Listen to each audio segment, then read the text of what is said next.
जैसे ही यह लड़की पैदा हुई कुछ अजीब सा लगा। उसके माँ-बाप को लगा शायद बच्चे को कोई झटका-वटका मारने वाली बीमारी है, लेकिन असल में तो मामला उल्टा था। उस लड़की के लिए पूरी दुनिया जैसे थम सी गई थी, क्योंकि वहाँ खुद चलती थी रफ्तार की रफ्तार से और बाकी सब उसके मानो ठहरे हुए थे। उसके पापा जब दूध का गिलास उठाते तो उसे पीने में लड़की को पूरा दिन लग जाता, क्योंकि दोनों अलग-अलग रफ्तारों में थे। बाप ने बहुत डॉक्टर को दिखाया, लेकिन कोई कुछ समझ नहीं पाया। समय बीतता गया, लड़की बहुत बड़ी हो गई, लेकिन उस समय के रफ्तार के कारण उस साथ पर एक ही चीज़ रह गई, अकेलापन। उसे समझ आ गया कि ऐसे कोई नहीं चलेगा, तो उसने अपनी बात एक छोटे से नोट पर लिख दी। माँ-बाप ने वो नोट पर का जवाब दिया ब्लैक बोर्ड पर लिख के, लेकिन अफ़सोस हर जवाब में आने वाला हफ्ता लग जाता है। लेकिन अचानक उसे एक आइडिया आया, औरों की रफ्तार नहीं बढ़ा सकती तो क्यों ना खुद की रफ्तार धीमी कर दूँ। उसने एक चिट्ठी लिखी जिस पे लिखा था कि माँ-बाप उसे हर बार पढ़े। फिर उसने हिसाब लगाया कि उसकी और माँ-बाप की रफ्तार में करीब 1000 गुना का फ़र्क है। अब लड़की ने अपनी रफ्तार धीरे करना शुरू कर दिया और धीरे-धीरे वो वाक़ई माँ-बाप के साथ एक ही समय पर जीने लगी। सालों बाद माँ-बाप और बेटी एक दूसरे से सही से बात कर पा रहे थे। तीनों की आँखों में आँसू थे और वे गले लग गए और अपनी रफ्तार को अपनी मर्ज़ी से कंट्रोल कर सकती थी। वो बर्गर की दुकान में नौकरी करने लगी और उसका बॉस तो खुश के मारे पागल हो गया, क्योंकि उसकी स्पीड दूसरों से कई गुना थी, लेकिन तनख्वाह वही मिलती थी। लेकिन भी एक दिन दुकान में 4 मीटर लंबा लड़का आया। उसकी भी कहानी कम अजीब नहीं थी। जब वो पैदा हुआ था तभी उसकी लंबाई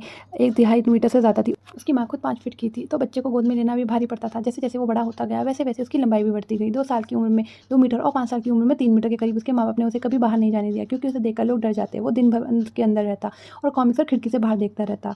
घर की दीवारें बार-बार टूट जाती, क्योंकि वो बहुत बड़ा था। जब वो 16 का हुआ तब वो 4 मीटर का हो चुका था। ना स्कूल गया, ना कोई दोस्त बना, बस अकेलेपन में खड़ा हुआ। उसकी लंबाई इतनी ज़्यादा थी कि दरवाजे भी छोटे पड़ जाते। फिर माँ-बाप ने उसके लिए अलग कमरा बनवाया, ऊँचा और बड़ा। लेकिन फिर एक दिन लड़के ने बाहर जाने की बात की, लेकिन माँ-बाप ने मना कर दिया। कहा जब तक तू खुद को नहीं बचा सकता तब तक दुनिया तुझे भूत समझेगी। वो चुप हो गया, लेकिन अंदर से उसका दिल मचल रहा था। और फिर अचानक से बाहर से एक आवाज़ आई। कोई ऊँची दीवार के पास से उसे पुकार रहा था। एक हट्टा-कट्टा आदमी था। उसने उसे पहली बार देखा था और वो डरा नहीं, बल्कि उसे खाना भी लाकर दिया। अब वो लड़का बाहर की दुनिया में जाने को बेकरार हो गया। रात को जब माँ-बाप सो रहे थे, वो पेड़ों से छुपता हुआ पेड़ जैसा भैंस बनकर पार्क में चला गया। वहाँ कुछ लड़के जश्न मना रहे थे। एक काले लड़के ने शराब के नशे में उसे देख लिया और डरने की जगह हँसने लगा। अगली सुबह उस लड़के ने सोशल मीडिया पर एक वीडियो डाल दिया जिसमें वो जायंट लड़का नजर आ रहा था। धीरे-धीरे वो वीडियो वायरल हो गया। लड़के हमेशा की तरह बाहर एक्सरसाइज कर रहा था कि अचानक कुछ लोग उसके घर के पास पहुंच गए।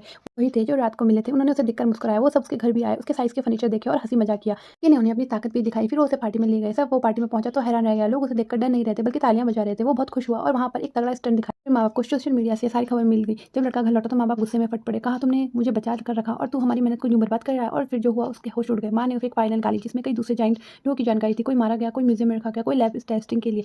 लड़की ने माँ की बात ध्यान से सुनी, लेकिन बोला मैं वैसा नहीं हूँ, लोग मुझे पसंद करते हैं। माँ बाप हार गए और बोले ठीक है, लेकिन अब तो तुम्हें तय ही करना होगा तेरा रास्ता, क्योंकि एक दिन तुझे ही खुद इस दुनिया का सच देखना है।